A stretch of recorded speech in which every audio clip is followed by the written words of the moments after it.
Bonjour à toutes, bonjour à tous, bienvenue pour ce 29e numéro de votre magazine Côté Pêche. En cette période de fin d'année et de migration d'une multitude d'espèces de poissons, c'est dans le Var et plus précisément ici, dans la rade de Toulon, que nous faisons escale cette fois-ci pour profiter d'un phénomène naturel très attendu, la migration des anchois.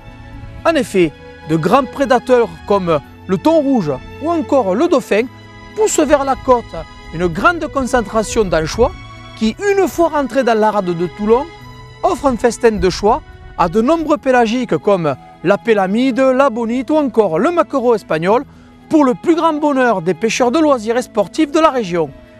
C'est dans cette rade également que les trois pionniers français de la plongée, Philippe Taillez, Jacques-Yves Cousteau et Frédéric Dumas, surnommés depuis 1975 les trois mousquemères, ont commencé à expérimenter leurs premiers engins sous-marins. Elle est fermée à l'est par la presqu'île de Gien et au sud par celle de Saint-Mandrier qui la sépare de la pleine mer. Elle se divise en une grande rade à l'est et une petite rade à l'ouest, contiguë entre Toulon, la Seine-sur-Mer et Saint-Mandrier-sur-Mer. Les deux rades, grandes et petites, sont séparées par une digue réalisée au XIXe siècle par les ingénieurs de la marine et par les bagnards de Toulon. Dans la petite rade, on trouve l'arsenal militaire et le port de commerce de Toulon, ainsi que la base des écoles de plongée de la Marine nationale de Saint-Mandrier, diverses fortifications telles que la Tour Royale ou le Fort Balaguier, une base scientifique de l'Institut français de recherche pour l'exploitation de la mer, l'Ifremer, à la Seine-sur-Mer. Des parcs de pisciculture et le site de Tamaris qui fut une station balnéaire à la mode là aussi dès le XIXe siècle, lancé par Michel Pacha et fréquenté entre autres par Georges Sand et Frédéric Chopin.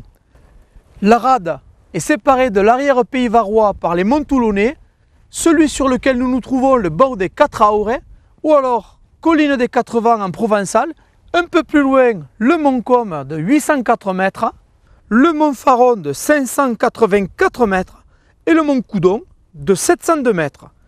Ces sommets qui protègent la rade et qui séparent la ville de la mer par un étroit couloir d'habitation a naturellement contribué au nom de cette ville Toulon, soit une ville tout en longueur entre la terre et la mer. C'est ce que je vous propose de découvrir tout au long de cette émission, mais sans plus attendre, retrouvons ensemble en image le sommaire de votre émission et on se retrouve là-bas dans cette fameuse rade juste après. Alors, nous commencerons ce numéro comme à son habitude par notre rubrique Images de pêcheurs. Je vous propose de partir une nouvelle fois dans les Pyrénées-Orientales, rejoindre Loïc Rudy.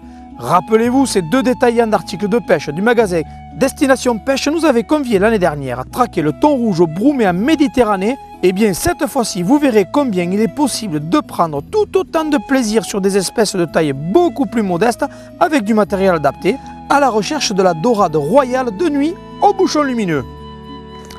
Nous poursuivrons ensemble cette émission plus à l'est de la Méditerranée pour notre rubrique Embarqué, direction Aise, tout proche de Monaco, où nous retrouverons Yann Dullière. Là encore, cet habitué de votre magazine nous propose de le suivre pour une partie de pêche très ludique et en famille, mais cette fois-ci ce sera accompagné de son fils Kylian, de tout juste 4 ans. C'est sous un soleil clément propre à cette magnifique région des Alpes-Maritimes que nous rechercherons quelques vifs de bonne taille afin, une fois la nuit tombée, d'espérer prélever un poisson étonnant et très combatif, le barracuda. Pour notre rubrique Pêche et manger, c'est avec grand plaisir que nous retrouverons notre chef Michael. Il nous proposera, comme à son habitude, de cuisiner à la façon plaisir ambré, ce fameux barracuda aux légumes de saison en cette période de fête de fin d'année. Et enfin, nous terminerons cette émission par notre traditionnel Essai bateau. Nous profiterons de ce magnifique cadre de la rade de Toulon pour vous présenter un bateau spécialement conçu et préparé pour la pêche.